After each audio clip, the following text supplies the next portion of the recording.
Bismillah. Assalamualaikum warahmatullahi wabarakatuh. Alhamdulillah hamdan katsiran thayyiban mubarakan fihi kama yuhibbu rabbuna wa yardah. Asyhadu an la ilaha illallah wahdahu la syarikalah wa asyhadu anna Muhammadan abduhu wa rasuluh. Wassalatu wassalamu ala Rasulillah wa ala alihi wa ashabihi wa man tabi'ahum bi ihsanin ila yaumiddin, amma ba'du. Ya ayyuhalladzina amanu taqullaha haqqa tuqatih wa la tamutunna illa wa antum muslimun.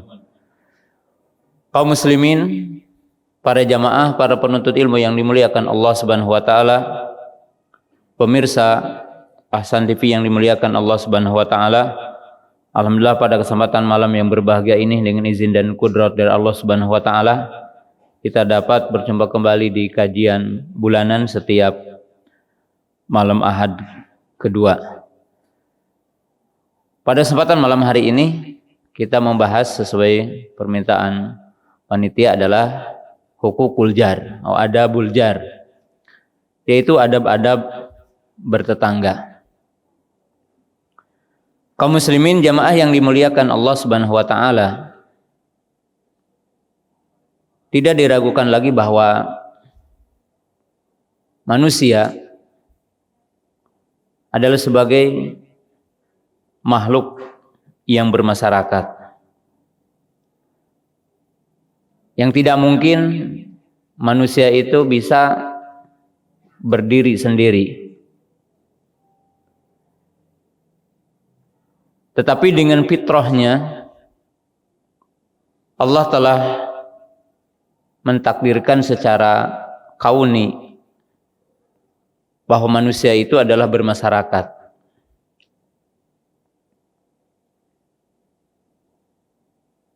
Dan secara kauninya yang menunjukkan manusia tidak bisa berdiri sendiri. Dengan itu Allah pun menciptakan manusia memiliki skill untuk hidup, dan skill manusia itu juga menjadi berbeda-beda satu dengan yang lainnya. Mungkin ada yang Allah Ta'ala berikan skill itu kemampuan untuk bertani, berdagang, menciptakan sesuatu, dan inilah manusia.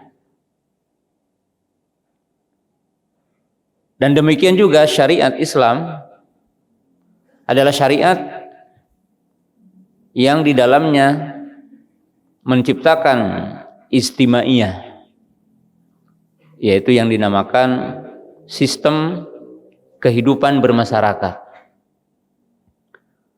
adalah menjadikan bagian yang penting bagi kehidupan manusia. Sehingga dalam dunia pendidikan hari ini itu disebutkan bahwa keberhasilan manusia, selain dia memiliki skill untuk melakukan sesuatu, maka manusia itu diperlukan skill terpenting dalam kehidupan adalah dua skill, yaitu kemampuan berkomunikasi dan kemampuan berkolaborasi. Artinya kemampuan untuk berkomunikasi dengan pihak yang lain dan kemampuan untuk kerjasama, ta'awun dengan pihak lain. Diistilahkan sekarang dengan istilah 4C. Orang yang kritis, kreatif itu tidak berguna tanpa komunikasi. Demikian juga dalam istilah para ahli sekarang yang dinamakan 7 essential skill, yaitu 7 skill yang harus dimiliki oleh orang hari ini untuk sukses. Salah satunya adalah komunikasi.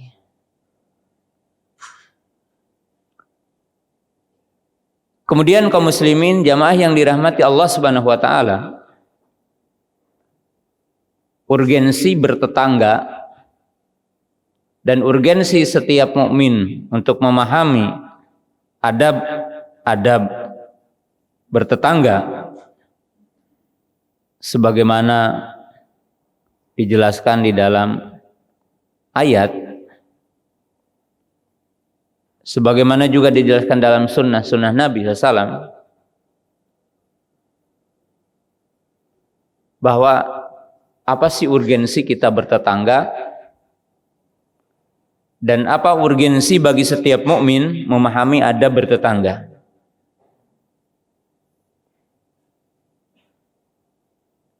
Karena Allah Subhanahu wa taala di dalam surah An-Nisa ayat 36, Allah Subhanahu wa taala telah menjadikan bagian penting dari bagian bertauhid kepada Allah. Jadi kesempurnaan tauhid kepada Allah itu berbuat ihsan kepada tetangga. Allah berfirman, wa'budullaha wa la tusyriku bihi syai'a wa bil walidaini ihsana wa bidzil qurba wal yatama wal masakini wal jari al junubi wasahibi bil janbi. Allah berfirman, dan beribadalah hanya kepada Allah, dan janganlah kalian menyekutukan Allah dengan sesuatu apapun. Kemudian Allah berfirman, dan berbuat ihsanlah kepada kedua orang tuamu, kemudian kepada kerabat, kepada anak yatim, kepada orang-orang miskin, kepada tetangga yang itu dari nasab. Menurut sebagian tafsir para ulama, dan tetangga yang bukan nasab. Artinya tetangga yang tidak senasab. Maka di dalam ayat ini Allah Subhanahu wa taala menjelaskan yang sering dijelaskan oleh para ulama, bahwa kesempurnaan akhlak manusia itu ada dua, yang diistilahkan dengan hablullah, hubungan dengan Allah, yaitu ikhlasul ubudiyah lillah, di mana hubungan kita dengan Allah, poin yang utama adalah mengikhlaskan ibadah kepadanya.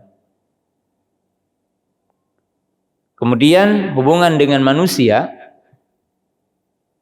dengan ada urutannya, berbuat ihsan, yaitu berbuat kebaikan kepada sesama manusia, dengan urutan disebutkan di sini kepada dua orang tua, kepada kerabat, kepada anak yatim, kepada orang-orang miskin, dan kepada tetangga.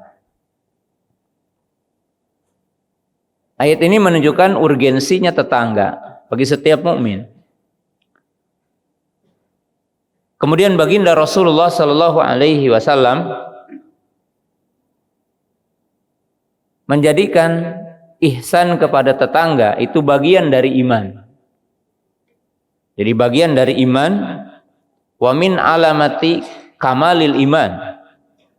Dijadikan sebagian dari iman dan merupakan bagian dari kesempurnaan iman. Qala Nabi sallallahu alaihi wasallam, man kana yu'minu billah falyaqul khairan aw liyasmut. Man kana yu'minu billah falyukrim dhaifah.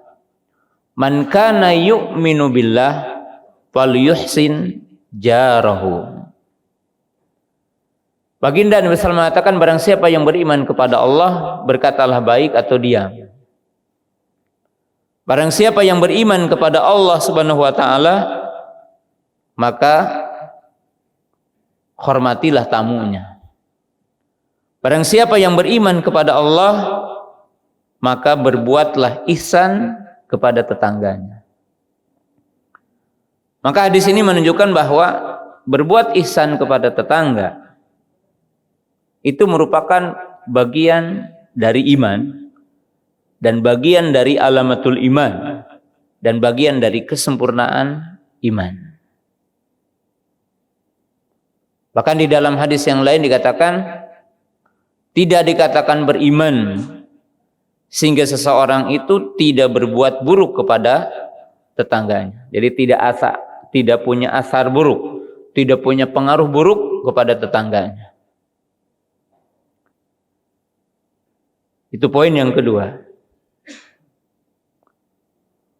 Poin yang ketiga, bahwa baginda Rasulullah sallallahu alaihi wasallam menyampaikan tentang wasiat Jibril.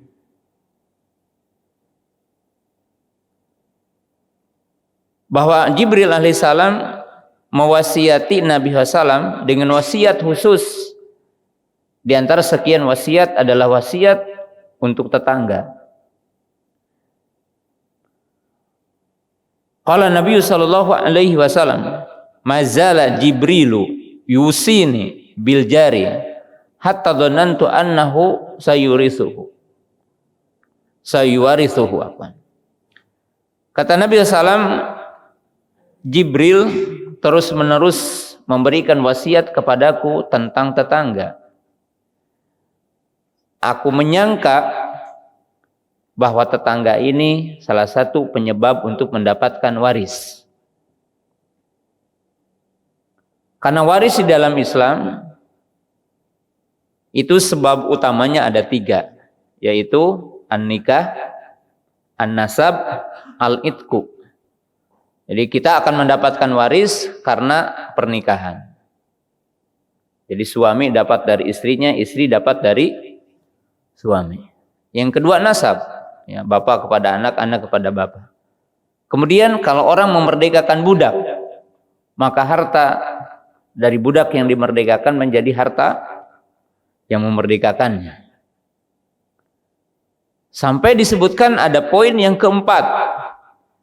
Ketika orang jadi tetangga, seolah-olah tetangga itu berhak untuk mendapatkan waris, walaupun enggak gitu ya. Tapi seolah-olah saking pentingnya tetangga akan ditempatkan seperti ahlu waris. Demikianlah baginda Rasulullah sallallahu alaihi wasallam menempatkan tentang tetangga bagi setiap mukmin, yang menunjukkan bahwa setiap mukmin wajib untuk mengetahui hak-haknya, kewajiban kita kepada mereka dan hak mereka kepada kita. Kemudian poin yang keempat, keempatnya. Poin yang keempat, bahwa Rasulullah Shallallahu Alaihi Wasallam menggambarkan salah satu yang merupakan kebahagiaan bagi setiap mukmin adalah al-jaru salih. Pokoknya sabata fil hadis Nabi sallallahu alaihi wasallam qala as-sa'adatu fi arba'atin. As-sa'adatu fi arba'atin. Wa ja'a fi riwayah fi thalathah. Bahwa baginda Rasulullah mengatakan kebahagiaan itu terletak pada 4 poin. Yaitu al-mar'atu sholihah, istri yang salehah, al-baitul wasi, rumah yang luas, al-markabu saleh, tunggangan yang saleh, wal jaru saleh, dan tetangga yang saleh. Karena tentunya istri yang salehah dan tetangga yang saleh ini sebaik-baik pembendaharaan bagi seorang mukmin yang akan membantu dirinya untuk iman dan takwa kepada Allah. Makanya di dalam hadis dikatakan tidak ada sesuatu yang Allah Ta'ala berikan kepada seorang mukmin lebih baik setelah takwa adalah wanita yang saleh yang mendukung dia kepada takwa kepada Allah Subhanahu wa Ta'ala. Maka dalam hadis ini menunjukkan bahwa tetangga yang baik tetangga yang saleh itu nikmat. Satu kenikmatan. Yang wajib setiap mukmin adalah untuk bersyukur atas nikmat tersebut. Jadi kalau memiliki tetangga yang saleh, memiliki saudara jiran yang saleh, itu satu kenikmatan yang sangat agung. Nah, yang terakhir, yang kelima, bahwa Nabi Shallallahu Alaihi Wasallam menggambarkan, man asbaha minkum aminan fi sirbihi mu'afin fi jasadihi indahu qutu yaumihi faqad hizat ahli dunya bihadzafiriha. Kata baginda Rasulullah SAW, barang siapa yang di pagi hari aminan fi sirbihi, ada yang mengatakan fi sirbihi ay fi ahlihi, tapi dikatakan fi jiranihi. Jadi barang siapa yang di pagi hari diberikan keamanan. Keamanan dalam apa? Keluarganya dan tetangganya. Dan jasadnya sehat, ia memiliki apa yang cukup untuk makan hari itu, maka sungguh telah dikumpulkan baginya dunia dan seisinya. Jadi dalam hadis ini menunjukkan bahwa kenikmatan aman dengan tetangga itu salah satu yang paling nikmat. Bahkan kenikmatan yang hakiki itu kan ada pada 3 poin tadi. Aman, sehat, memiliki yang cukup, makan di hari itu. Ya, tidak mesti kita banyak uang di bank, tidak mesti kita banyak sawah yang luas, enggak. Kenikmatan yang hakiki itu kalau kita memiliki tetangga, istri, keluarga yang aman, kemudian diri yang sehat, dan kita memiliki yang cukup untuk makan hari itu.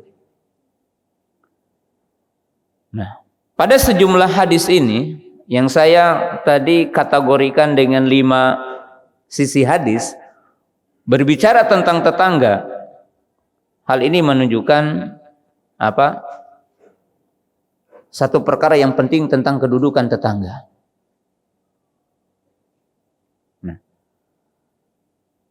Kemudian saya akan mengisyaratkan satu hadis yang mana hadis ini memberikan satu poin sangat penting yang wajib diketahui oleh setiap mukmin, khususnya ahli sunnah, bahwa baginda Rasulullah Sallallahu Alaihi Wasallam memberikan wasiat kepada Abu Dzar. Qala ya Abu Dzar, idza tabakhta maraqatan fa'akthir ma'aha wa ta'ahad jiranaka.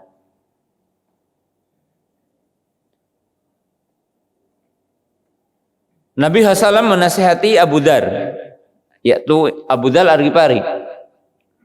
Wahai Abu Dzar, jika engkau memasak maraq, merebus daging, kasih bumbu, bukan gulai, maraq, maka bikin banyak airnya. Kemudian rencanakan engkau untuk memberi tetanggamu. Jadi orang mukmin itu harus ingat kepada tetangga apa yang akan dimakan di rumah.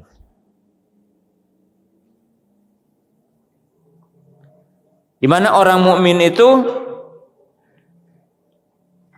kalau bahasa kita mungkin ada istilah, ada tenggang rasa. Ketika orang itu mencium bau maraq, maka jangan sampai orang itu hanya mencium baunya tanpa merasakan rasanya.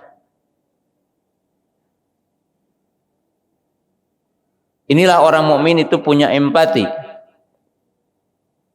ya, yang selalu menjaga perasaan orang sekitarnya.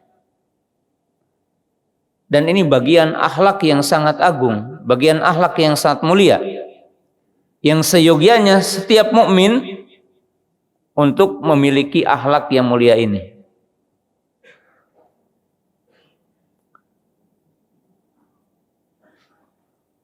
Bahkan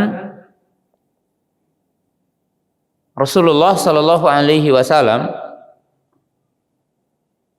secara khusus itu mengarahkan para sahabat dengan mengatakan la tahtaqiranna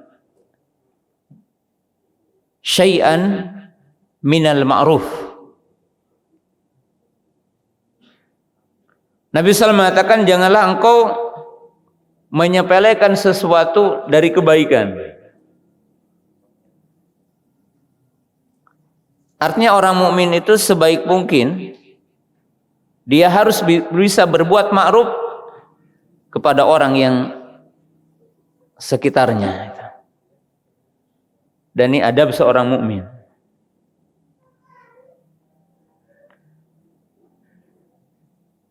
Ada hadis yang menggambarkan bagaimana para sahabat ridwanullahi ta'ala alaihim dalam bertetangga, yang mungkin menurut kita tidak terbayang tentang apa yang dilakukan oleh para sahabat, karena mungkin apa yang terbayang oleh kita yang dinamakan dengan bertetangga, berbuat baik sama tetangga, yang kita paham mungkin ngasih makanan, ngasih minuman, ngasih hadiah. Tapi ada sesuatu yang unik dalam kehidupan para sahabat ridwanullahi ta'ala alaihim, yaitu at-tabadul wa tanawwub fi talabul ilmi bainal jiran. Yaitu ada adab yang sangat mulia yang mungkin itu hanya ditulis dengan tinta emas dalam sepanjang sejarah sahabat, yang itu telah hilang dari kehidupan kita hari ini, yaitu bergantian dalam mencari ilmu. At-tanawub wa tabadul fi talabul ilmi. Dalam Sahih Bukhari, Imam Bukhari membuat bab bergantian dalam mencari ilmu. Dikisahkan tentang Umar ibn Khattab dengan saudaranya di Madinah. Kata Umar ibn Khattab radhiyallahu ta'ala anhu, jika aku pergi ke majelis baginda Rasulullah sallallahu alaihi wasallam dan saudaraku, tetanggaku itu gaib, artinya tidak pergi, maka aku pun mengetuk pintunya dan aku menghabarkan tentang hadis hari itu. Jadi ada apa yang disampaikan oleh Nabi SAW, ada hadis apa yang disampaikan oleh baginda Nabi SAW. Sampai satu ketika katanya, giliran aku tidak berada di majelis baginda Rasulullah Sallallahu Alaihi Wasallam. Tiba-tiba itu saudaranya mengetuk pintu rumah Umar ibn Khattab radhiyallahu ta'ala anhu dengan kencang, karena sedikit kaget. Itu saudaranya mengetuk pintu Umar. Yang didapatkan oleh para sahabat ini atau sahabat ini, baginda Nabi SAW didapati sedang sedikit marah. Maka dipahami bahwa Nabi SAW menceraikan istri-istrinya.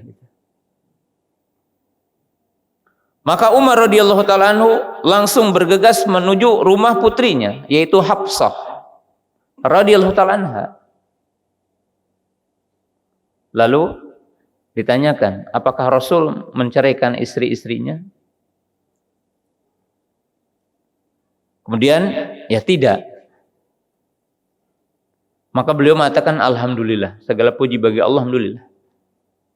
Kita tidak akan mengambil hukum fikih tentang kisah itu, tapi kita ambil bagian kecil dari hadis itu, bahwa bagaimana para sahabat ridwanullahi ta'ala alaihim dalam bertetangga berfungsi untuk menyebarkan ilmu satu dengan yang lainnya.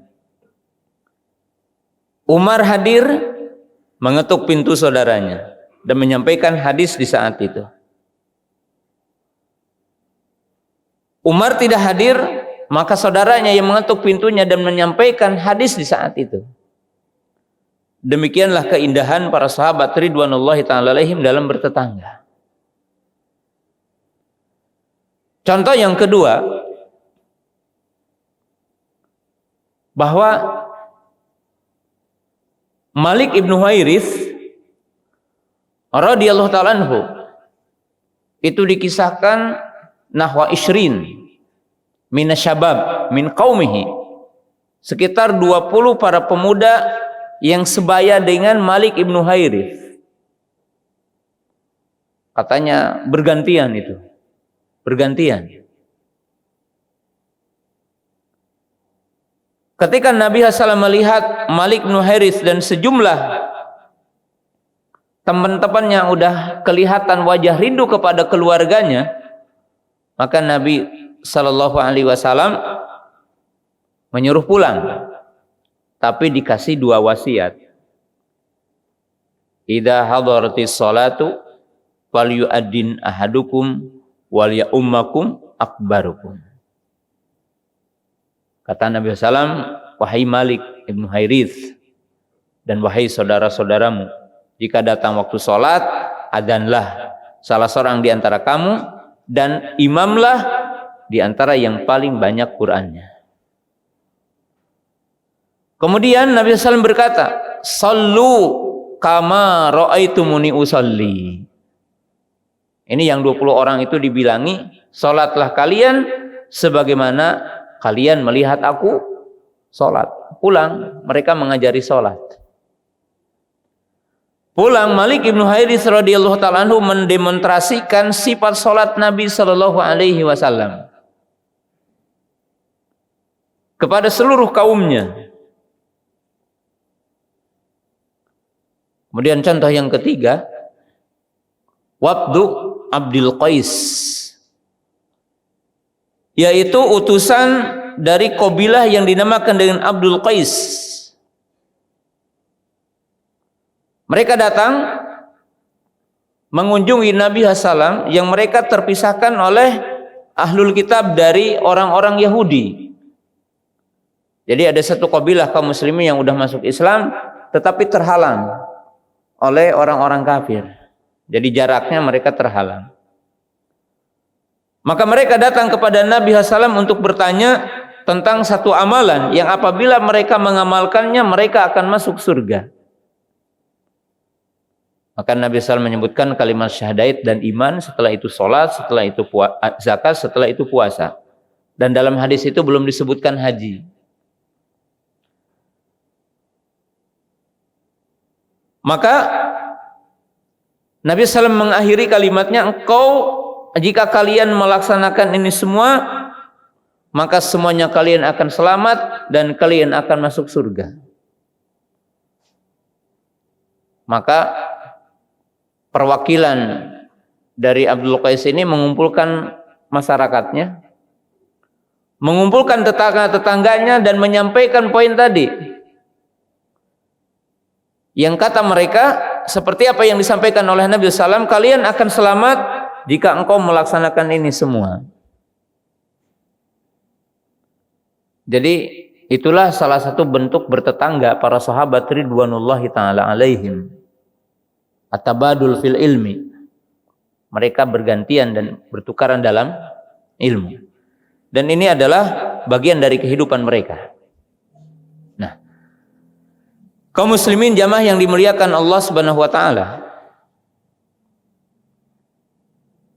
Bagaimana kita bertetangga? Ada 4 poin penting untuk dibahas, tapi dengan cepat karena waktu kita di malam hari. Yang pertama,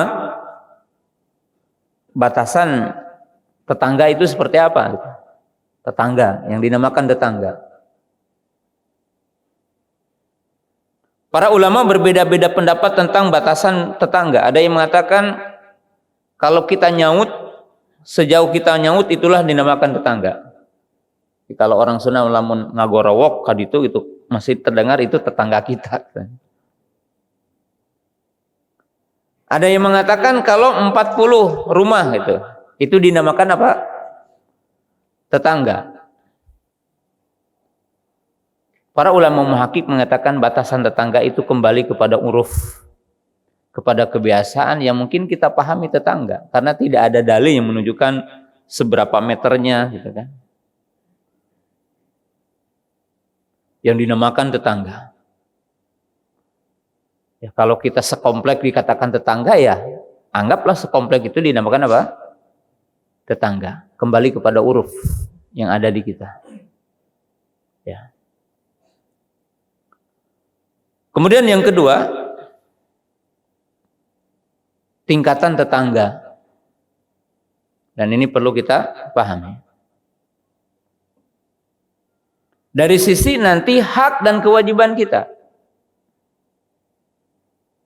Para ulama mengatakan jenis tetangga itu ada 3. Jadi jenis tetangga itu ada 3. Yang pertama tetangga yang muslim dan merupakan kerabat kita. Maka ini punya 3 hak yang wajib kita tunaikan. Yang pertama, hak sesama muslim umum. Ya, seperti kita ketahui hakul muslim ala muslim situn. Yang kedua, hak qarabah, hak sebagai kerabat. Hak sebagai yang dinamakan ulil arham, saudara senasab. Kan beda, punya hak berbeda. Yang ketiga adalah hak tetangga. Jadi kalau antum punya tetangga, dia muslim, dia adalah kerabat kita, maka wajib kita tunaikan 3 hak itu. Karena dia adalah sebagai seorang muslim, ada hak muslim. Dia sebagai kerabat kita, ada hak kerabat. Dan sebagai tetangga sesaurus adalah hak tetangga. Yang kedua, tetangga muslim yang bukan kerabat. Maka ia memiliki 2 hak. Hak sebagai seorang muslim dan hak sebagai tetangga. Jadi ada 2 hak yang harus kita penuhi. Ada 2 kewajiban yang harus kita tunaikan. Yang ketiga, tetangga non-muslim, tetangga yang kafir. Maka ia hanya memiliki 1 hak, itu hak sebagai apa? Tetangga. Jadi hak sebagai tetangga. Ya. Maka jamaah yang dimuliakan Allah Subhanahu wa taala, ketiga tingkatan manusia ini sebagaimana dijelaskan dalam ayat tadi, itu surah An-Nisa tadi. Itu yang dipahami dan dijelaskan oleh para ulama. Jadi hatta non muslim apabila menjadi tetangga kita, ada hak bertetangga. Bahkan dalam surah At-Taubah Allah Subhanahu wa taala menyebutkan hak. Salah satu poin penting. Wa in ahadum minal musyrikin istajaraka fa'ajirhu hatta yasma'a kalamullah. Jadi apabila salah seorang di antara orang musyrik bertetangga denganmu, maka bertetanggalah dengan baik bersamanya, sehingga dia akan mendengar kalam Allah. Ya.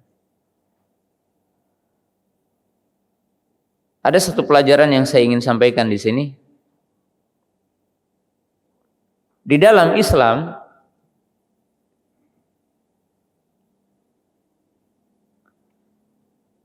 ada sesuatu yang menjadi bagian penting dalam hidup berinteraksi dengan sesama manusia, yaitu yang dinamakan dengan thariqah muamalah, yaitu sistem kita berinteraksi hidup. yang memiliki makna maslahat menolak madarat. Kita lihat dalam surah Al-Anfal ayat tentang zakat. Allah Subhanahu wa taala menjadikan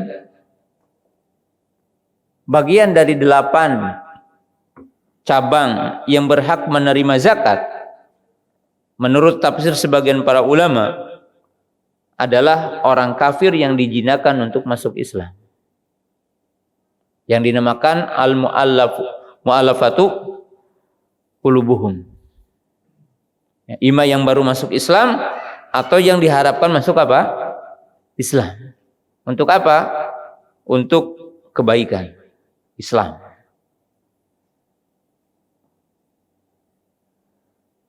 Apa pesan dari ayat seperti ini? Pesan dari ayat seperti ini menunjukkan bahwa dalam kehidupan bermasyarakat yang memberi makna maslahat dalam dakwah, terkadang ada manusia yang boleh diputus tapi tidak diputus, yang boleh ditahdir tetapi tidak ditahdir, yang boleh dihardik tetapi tidak dihardik, karena diharapkan ada maslahat pada orang tersebut dan pada diri kita sendiri. Hal itu sebagaimana kita melihat baginda Rasulullah sallallahu alaihi wasallam tidak menghancurkan berhala yang ada di Ka'bah waktu itu, sehingga Nabi SAW futuh Mekah pada tahun ke-8 Hijrah. Baginda Rasulullah sallallahu alaihi wasallam menangguhkan orang yang kencing di masjid sehingga selesai kencingnya. Seorang sahabat yang mengatakan, saya ingin masuk Islam tapi ingin tetap berzina. Maka Nabi SAW mengatakan, duduk di sisiku. Berbeda dengan para sahabat ketika akan mengusir orang itu. Tapi Nabi SAW mengatakan, duduk, nanti akan ngobrol denganku.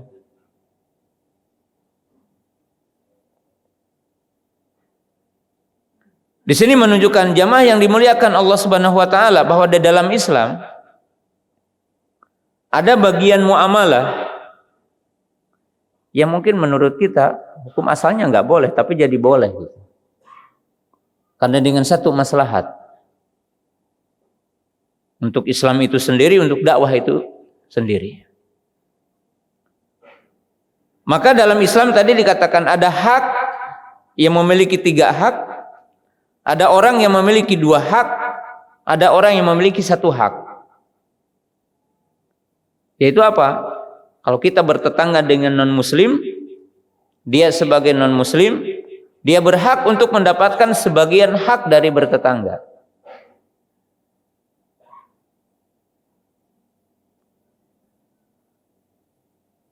Kemudian Allah Subhanahu wa taala dan Rasulnya menggambarkan selain tingkatan tadi, ada 3 tingkatan manusia bermuamalah dengan tetangganya.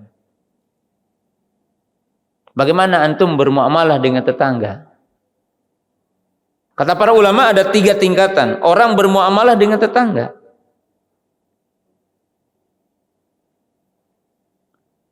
Yang pertama,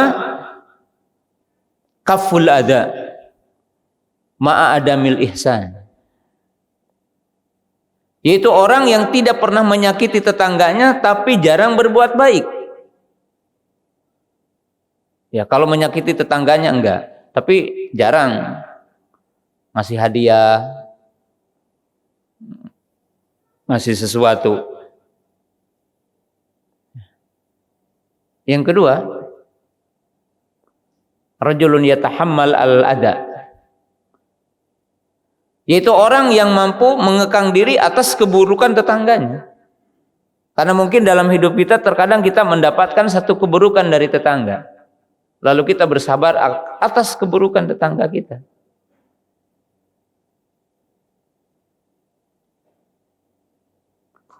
Ya. Karena tentunya di sebagian manusia ada yang tidak mampu atas ujian-ujian kedoliman. Orang yang cerdas adalah orang yang mampu mencari solusi dari setiap keburukan dengan tanpa melakukan keburukan. Ya seperti orang yang mendapatkan keburukan dari pemimpinnya lalu dia kudeta. Itu termasuk manusia yang tidak cerdas. Karena kedoliman dilawan dengan kedoliman. Karena melakukan kudeta dalam negara Islam itu termasuk zalim. Itu misalnya. Nah, yang ketiga adalah orang yang paling sempurna. Yaitu orang yang mampu mengendalikan dirinya untuk tidak menyakiti tetangganya. Dan dia mampu mengekang dirinya atas keburukan tetangganya. Dan dia mampu berbuat ihsan sama tetangganya. Maka ini derajat yang paling sempurna bagi setiap manusia mukmin. Jadi dia mampu berbuat ihsan. Sebagaimana diisyaratkan di dalam ayat yang tadi. Ataupun di dalam hadis-hadis yang tadi diisyaratkan.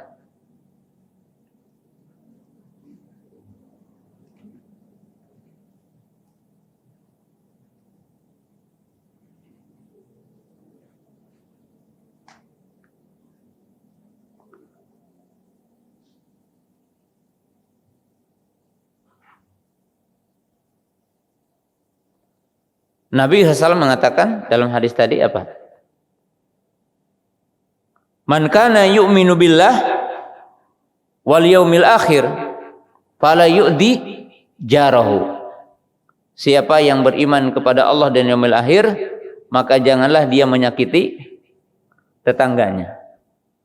Man kana yu'minu billah fal yuhsin jarahu.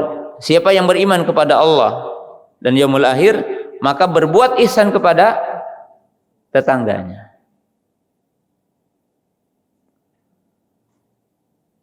Kemudian Nabi SAW mengatakan, sisi lainnya, bahwa orang yang dikatakan kamu tidak beriman, sehingga kamu mampu untuk menahan diri atas keburukannya. Gitu. Nah, setiap kita dituntut bagaimana semampu mungkin kita berbuat ihsan kepada saudara kita, kepada tetangga kita. Nah, jamaah yang dirahmati Allah Subhanahu wa taala.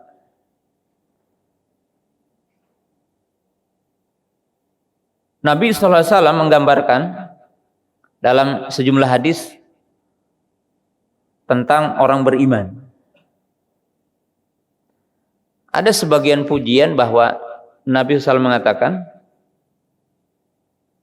sebaik-baik harta orang mukmin adalah seperti orang yang berada di lembah gitu.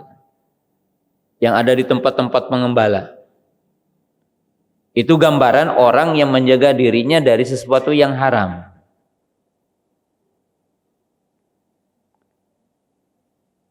Ada hadis yang kedua yang menggambarkan dalam hadis Hudzaifah, ketika Hudzaifah bertanya tentang ciri-ciri fitnah, maka Nabi SAW mengatakan, Pak tazil tilkal firaqah kullaha, tinggalkan semua penyimpangan-penyimpangan itu, walaupun kamu berada di hutan, kemudian memakan akar-akar dan engkau mati dalam kondisi itu. Berarti suatu ketika orang mukmin dipuji ketika dia uzlah. Ketika dia memisahkan diri dari semua keburukan. Tapi Nabi SAW menyebutkan dalam hadis lain, seabdol-abdol orang mukmin adalah orang yang mampu mukhalatah, orang yang mampu bercampur sambil memiliki dua hal. Yaitu apa? Mampu mempertahankan iman Islamnya, sunnahnya istiqomah, dan mampu memberi pengaruh kepada orang lain. Ini adalah muslim yang paling afdal. Hal ini menunjukkan teman-teman yang dimuliakan Allah Subhanahu wa taala bahwa mukmin sunni salafi yang sempurna adalah orang yang mampu untuk berinteraksi dengan semua orang dan mampu mempertahankan dirinya dengan iman dan mampu mempengaruhi orang lain. Karena ini adalah afdalnya manusia. Karena tentunya teman-teman yang dimuliakan Allah Subhanahu wa taala, yang harus dicatat dengan tinta emas oleh kita semua antum, bahwa semua kebaikan itu akan sampai dengan komunikasi manusia. Ya. Karena semua kebaikan, hal yang baik, perkataan yang baik, perbuatan yang baik, itu hasil komunikasi manusia. Ya, komunikasi itu dengan dakwah disampaikan. Makanya baginda Rasulullah SAW menggambarkan dengan contoh-contoh yang tadi. Kita ungkap kembali hadis ketika ada anak muda yang masih gagah perkasa, dia berdiri di pintu masjid, dan ketika Nabi SAW berkumpul dengan sahabat, seraya dia mengatakan, saya ingin masuk Islam, tapi aku pun ingin terus berzina. Maka para sahabat itu akan memburu si pemuda itu, dengan lancang berkata di depan Nabi SAW dengan kata-kata yang tidak pantas. Tapi Nabi SAW mengatakan, udn, coba kalian dekatkan dia kepadaku, katanya. Kemudian disitulah Nabi SAW berinteraksi dengan si pemuda itu, kemudian berkomunikasi dengan komunikasi yang sangat baik. Bagaimana berdialog dengan ideologis, dengan dialog yang logis. Karena kemampuan kita untuk mengkomunikasikan sesuatu itu adalah hal yang sangat penting. Jadi kebenaran ini wajib dikomunikasikan dengan komunikasi yang logis di antar sesama manusia. Karena agama ini nakli akli. Nakli artinya nas, dan akli masuk akal. Maka Nabi SAW menyuruh pemuda itu duduk. Dan beliau bertanya, apakah ibumu masih hidup? Masih. Kamu punya saudara perempuan? Punya. Punya bibi? Punya. Lalu Nabi SAW mengatakan, apakah engkau ridho mencintai perzinahan dengan ibumu? Dia mengatakan, aku adalah jaminan bagi ibuku untuk tidak ada orang yang akan menzinahi ibuku. Disebut sampai semua nasab yang terdekat kepada dia. Dia tidak ridho kalau ada orang yang menzinahi orang yang terdekatnya. Maka Nabi SAW mengatakan, demikian juga orang lain tidak menyenangimu sebagaimana kamu tidak menyenangi untuk orang lain. Maka Nabi SAW mendoakan si pemuda itu dan berkata, Allahumma gfir danbah wa tahhir qalbah wa hasin farjah. Maka Nabi SAW berkata, ya Allah, ampuni dosanya. Ya Allah, sucikan hatinya. Ya Allah, jaga farajnya. Kemudian si pemuda itu berkata, demi Allah, dari detik hari ini aku tidak akan mendekati pintu-pintu perzinahan. Bukan hanya zina, pintu-pintu perzinahannya ditinggalkan oleh pemuda itu. Hasil apa? Hasil komunikasi, hasil interaksi. Jadi kalau antum semua dalam mendakwahkan kebenaran tidak mampu berinteraksi dengan tetangga, lalu antum menjadi orang yang inklusif, membuat komunitas seolah-olah terpisah dari manusia, maka tidak mungkin kebenaran itu akan ada di tengah-tengah manusia. Dan ini sangat penting. Ya. Kenapa Allah mengatakan wa in ahadum minal musyrikin astajaraka fa'ajirhu hatta yasma'a kalam Allah, sehingga mereka bisa mendengar Quran, sehingga mereka bisa mendengar kebenaran. Nah, jamaah yang dirahmati Allah Subhanahu wa taala, ini penting. Ya. Tadi Nabi sallallahu alaihi wasallam melihat sejumlah para sahabat melakukan kesalahan, dan Nabi SAW mengedukasi semua bentuk kesalahan itu. Lihat, ketika ada dahak itu berada di jidar masjid. Anna Nabi sallallahu alaihi wasallam khamatan fil masjid. Fatalawana wajhu fahakkahu biturab. Ketika beliau melihat ada dahak itu di dinding masjid, maka para sahabat melihat wajah Nabi sallallahu alaihi wasallam marah gitu. Maka beliau menggosoknya dengan tangan, ya. Itu menggosoknya artinya dengan tanah lagi, sehingga membersihkannya. Kenapa? Karena Nabi SAW memberikan pelajaran kepada para sahabat. Nabi SAW berdiri, tiba-tiba ketika jadi imam, mengimami para sahabat, ada orang yang nonjol ke depan. Maka Nabi SAW mengatakan, tidak begini, la takun misla fulan, kamu jangan seperti si fulan. Tapi Nabi SAW mengatakan apa? Cukup, la tusawwuna sufufakum aw liyukhalifanallahu baina qulubikum wa fi riwayatin baina wujuhikum. Kalian membereskan saf kalian atau Allah akan menjadikan hati kalian bercerai-berai. Menghitab yang umum, tanpa beliau menyalahkan si perbuatan itu. Nah, kemudian Rasulullah Sallallahu Alaihi Wasallam menggambarkan keindahan bertetangga. Digambarkan seperti apa? Ketika Ali radhiyallahu taala anhu, kita tahu Ali itu dalam sejarah dikatakan miskin, ya, dan tidak punya tanah di sekitar Masjid Nabawi. Lalu para sahabat mendengar baginda Rasulullah Sallallahu Alaihi Wasallam ingin putrinya dekat ke rumahnya, dan ingin Ali radhiyallahu taala anhu dekat ke rumahnya.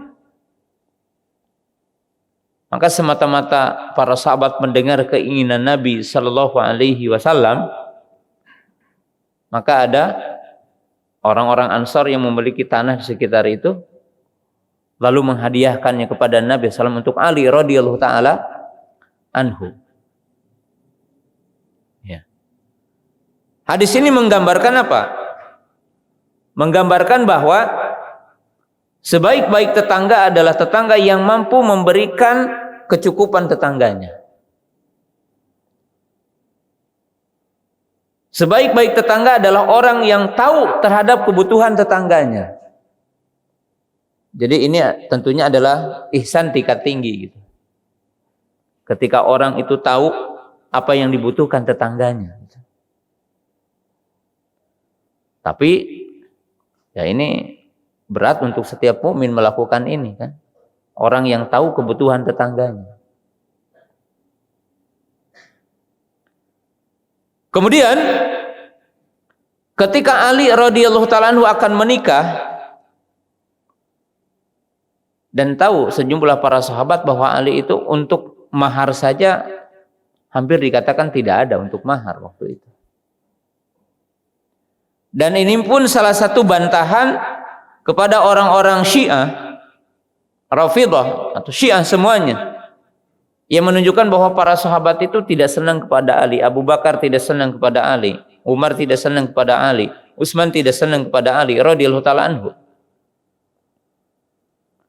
Maka dikisahkan semua para sahabat menanam saham dalam pernikahan Ali dengan Fatimah radhiyallahu taala anhu.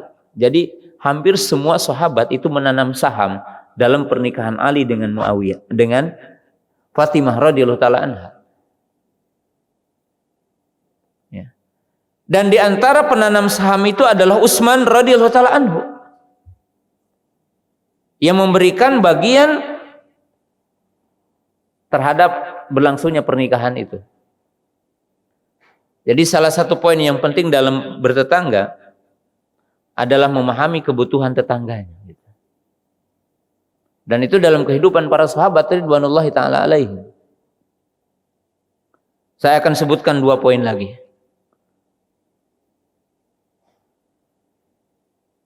Abdurrahman bin Auf radhiyallahu ta'ala anhu itu dipersaudarakan dengan salah seorang Ansor.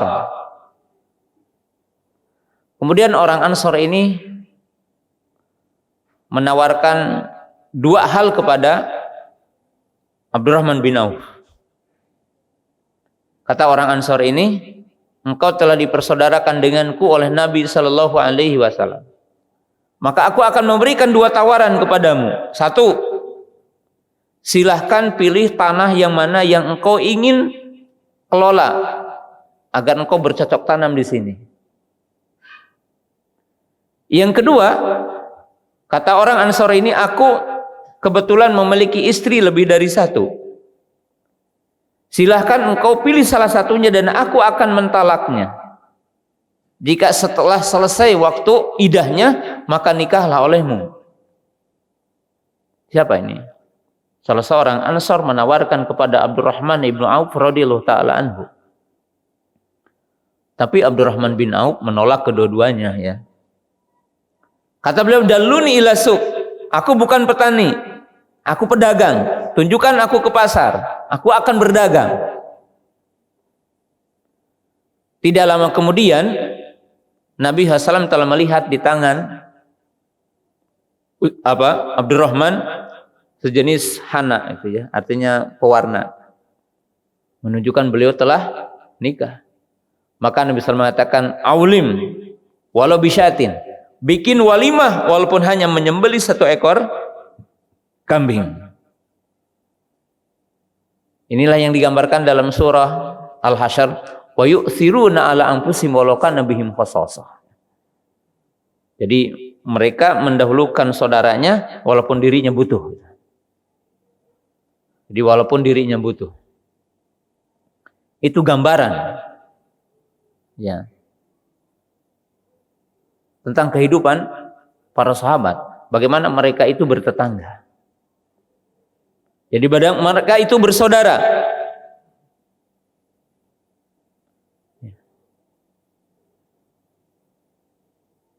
Kemudian di antara kisah dalam kehidupan para sahabat ridwanullahi ta'ala alaihim, Nabi sallallahu alaihi wasallam membahas, bahkan menjadi hukum fikih yang dinamakan hukum syuf'ah. Salah satunya adalah menjual barang, rumah, tanah. Walaupun bukan makomnya saya membahas tentang hukum fikih perinciannya, tetapi para ulama hatta dalam masalah fikih itu dibahas tentang hak tetangga untuk membeli barang yang kita miliki sebelum yang jauh. Dalam arti kita seyogianya tidak menjual barang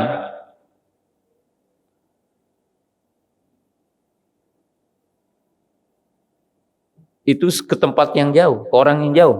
Tawari dulu tetangga. Karena tetangga itu punya hak khusus.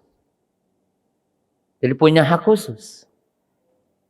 Sehingga diberikan fikih khusus gitu. Fikih khusus.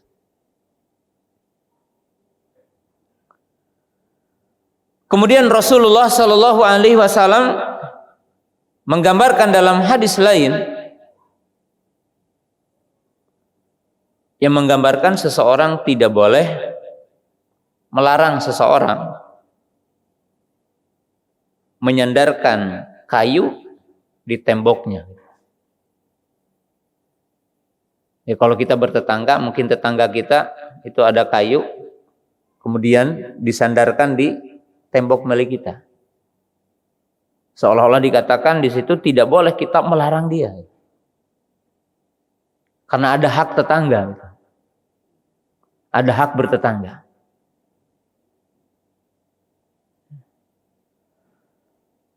Kemudian yang terakhir,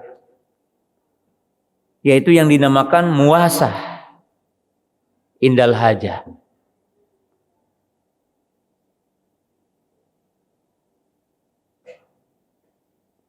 Bahwa orang mukmin itu harus memberikan keleluasaan kepada tetangganya. Ya. Orang mukmin tidak boleh membuat sempit tetangganya gitu. Ini bahaya ya. Kalau antum bertetangga, orang lain merasa sempit hatinya gitu dengan keberadaan antum. Tidak suka salam, tidak menjawab salam, mukanya muram. Lalu tetangga kita sempit.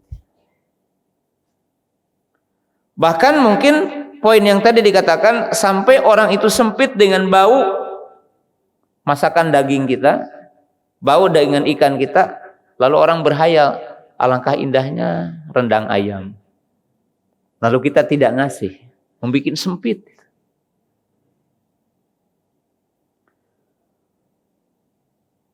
Hadis terakhir bahwa Nabi SAW mengatakan, laisal mu'minu billadhi yashba wajarhu ja'iun ila janbihi. Tidak dikatakan mukmin yang sempurna orang yang dia kenyang tapi tetangganya kelaparan. Jadi orang yang di sekitarnya kelaparan tapi kita kenyang sendiri. Nah, berarti orang mukmin itu harus mampu memberi keluasan kepada tetangganya dan menjadi luas tetangganya. Dan nasihat yang terakhir yang ingin saya sampaikan, jamaah yang dirahmati Allah Subhanahu wa taala. Ya. Ada kaidah. Babul i'tiqad, babul muamalah, awsa'u min babil i'tiqad. Bab bermuamalah itu lebih luas dari bab kaitan kita dengan keyakinan.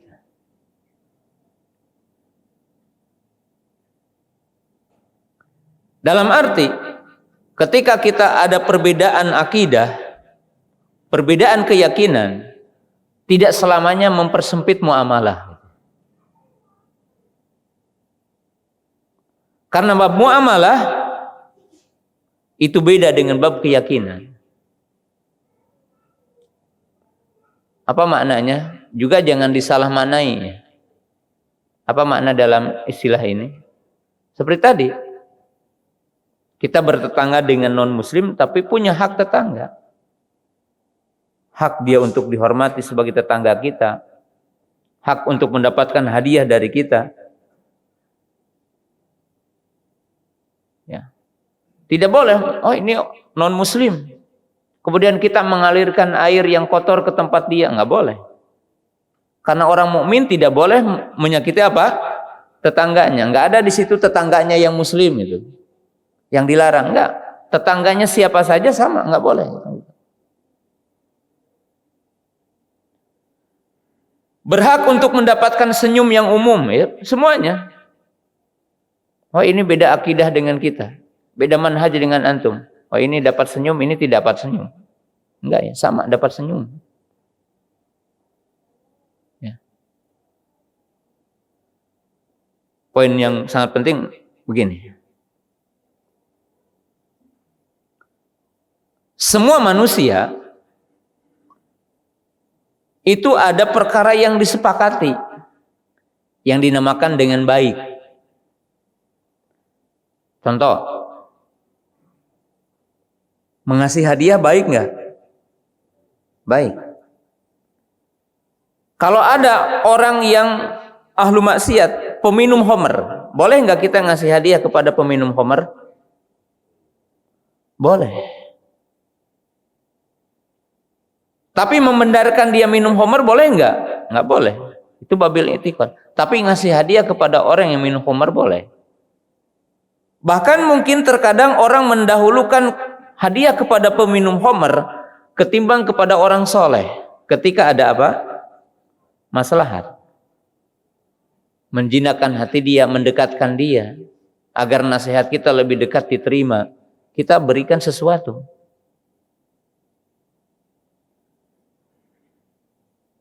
Jadi disinilah orang mukmin, ahli sunnah, itu harus sedikit paham. Dan semua orang itu menunggu akhlak baik. Jadi kalau sekarang umpamanya ada pemabuk, antum jalan, kira-kira apa yang akan ditunggu oleh mereka? Ucapan salam antum.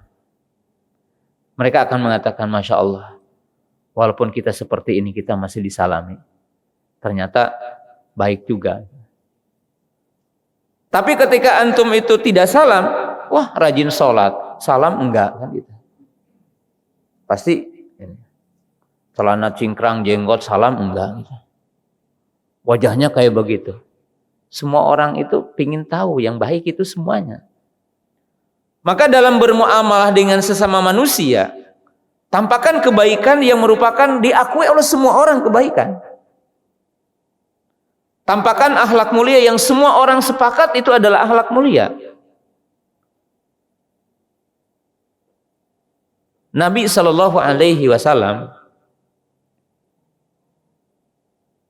dikatakan oleh Khadijah radhiyallahu taala anha, ketika kata Nabi SAW, aku merasa takut kalau kaumku ini akan mengusirku. Kata Khadijah radhiyallahu taala anha, kalla, tidak akan demikian. Kenapa katanya? Karena engkau itu membantu yang tidak mampu, mengadakan barang yang tidak ada. Engkau itu penyambung silaturahmi. Engkau itu orang jujur, maka tidak mungkin orang-orang akan mengusirmu. Kenapa? Karena Nabi Hasalam memiliki akhlak yang disepakati oleh orang-orang kufar Quraisy sebagai akhlak yang baik. Maka demikian juga jamaah yang dimuliakan Allah Subhanahu wa taala, setiap kita harus mampu menampilkan akhlak yang baik ketika kita bertetangga. Dengan siapapun apa? Tetangganya. Barangkali sampai di sini pembahasan kita di malam yang berbahagia ini. Kemudian kalau ada satu atau dua pertanyaan, tidak mengapa insyaallah. Bismillah. Ya, apabila ada tetangga kita mengundang, ya, mungkin satu acara yang menurut kita itu tidak ada tuntunannya atau menurut kita dianggap sesuatu yang maksiat, maka di situ beda. Hanya kita boleh untuk menolak, bahkan wajib untuk menolak, tetapi tentunya menolaknya dengan cara yang baik, cara yang baik, berbuat ihsan, ya. Dan itu adalah sangat penting bagi kita, ya. Hal-hal yang perlu diperhatikan oleh kita juga bahwa kadang-kadang mungkin kita ya di kehidupan bermasyarakat kita empati itu kalau yang dianggap oleh kita sama dengan kita. Ya kalau antum diminta sumbangan untuk kemasyarakatan kurang empati. Tapi kalau mungkin dengan orang yang dianggap sama oleh antum mau cepat. Nah, dalam kehidupan bermasyarakat seyogianya tidak demikian, ya. Ya. Tidak mesti seperti itu dan tidak boleh seperti itu. Apakah termasuk menyakiti tetangga ketika anak membuat status, ya, tentang haramnya musik dan tetangga anak tersinggung karena setiap hari memutar musik dengan suara yang keras, ya. Ya, mungkin caranya aja gitu ya. Caranya tidak mesti kita ditujukan kepada seseorang gitu ya. Tapi ya kita sebutkan argumentasi tentang haramnya musik ataupun tidak bolehnya musik.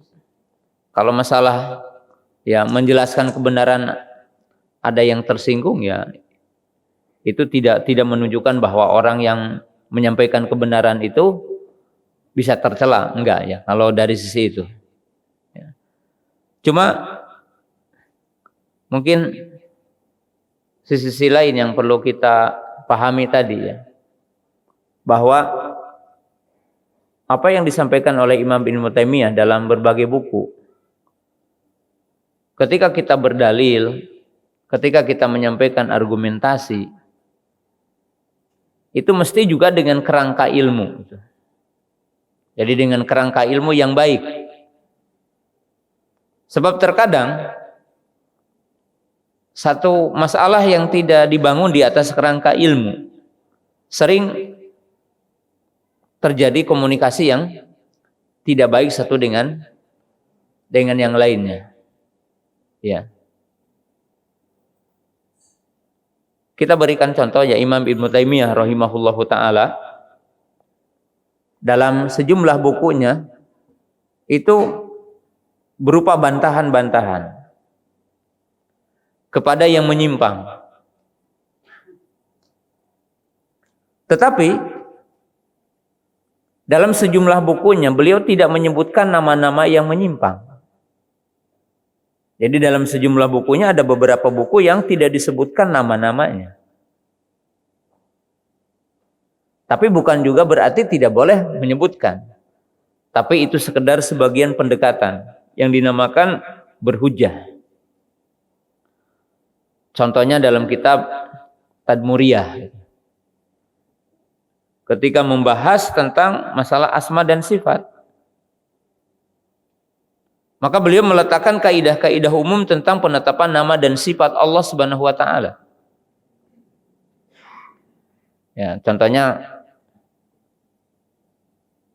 orang yang mengingkari sifat Allah atau orang yang mengingkari sebagian sifat Allah, beliau meletakkan dua kaidah besar. Beliau mengatakan al-qaulu fi sifat kal qaulu fi dzat.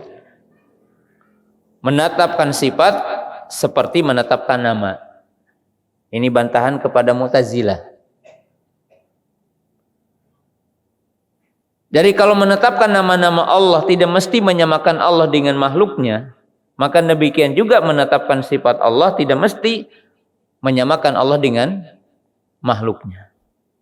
Karena tidak ada perbedaan menetapkan nama, menetapkan zat dengan menetapkan sifat akli. Kemudian ketika membantah dari sekelompok yang menetapkan sebagian sifat tapi mengingkari sebagian yang lainnya, mengingkari sifat wajah, sifat yad, sifat rahmah, sifat ghadab dan yang lainnya, maka Imam Ibnu Taimiyah cukup mengatakan al-qaulu fi ba'di sifat kal qauli fi ba'dil akhar. Menetapkan sebagian sifat itu seperti menetapkan sebagian yang lainnya. Jadi kalau diingkari sebagiannya mestinya diingkari semuanya. Kalau ditetapkan sebagiannya mesti ditetapkan juga yang lainnya. Jadi kalau dikatakan menetapkan sifat ilmu, ya ilmu untuk Allah, laisa kamitslihi syai'un. Apa sulitnya menetapkan wajah? Wajah bagi Allah laisa kamitslihi syai'un wa huwa samiul basir, akli. Jadi ini pendekatan. Tapi terkadang mungkin kita dalam berhujjah, dalam berargumentasi itu tidak seperti ya para pendahulu kita, para sahabat, para tabi'in, para ulama kita. Ya, dalam sisi pendekatan kita dalam menyampaikan apa? Kebenaran. Dan ini perlu, karena tadi dikatakan bahwa dalam hidup kita itu perlu yang dinamakan sistem komunikasi yang baik sebagaimana Nabi Sallallahu Alaihi Wasallam dengan pemuda yang tadi mengatakan saya ingin masuk Islam tapi tetap berzina. Nah, kaum muslimin jamaah yang dirahmati Allah Ta'ala, barangkali demikianlah apa yang bisa saya sampaikan di kesempatan malam yang berbahagia ini. Mudah-mudahan bermanfaat bagi kita semua. Subhanakallahumma bihamdika asyhadu an la ilaha illa anta astaghfiruka wa atubu ilaik. Assalamualaikum warahmatullahi wabarakatuh.